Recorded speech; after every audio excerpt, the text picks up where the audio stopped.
baby girl, you know I love you, right? I know. I'm taking you somewhere. Where are you taking me? I have a surprise for you. Wait and see. Surprise! Welcome to XQ Sneakers. Oh my God! Yeah. How did you know I love sneakers? Ndazviziva zvangu ndisaka ndakazvimirira kuti ndikutengere for Valentine.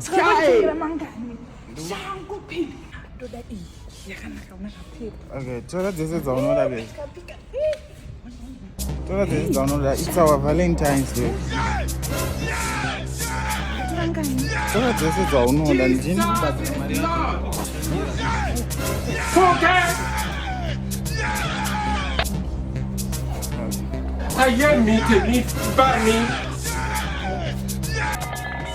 Jesu!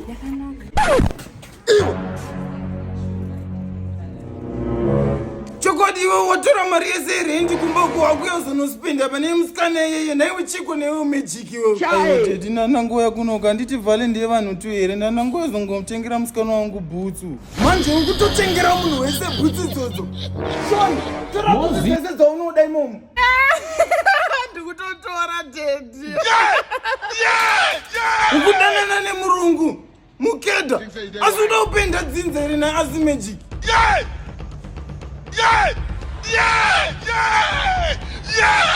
Zvino kunotaura Shona here kana kunzwa Shona yacho?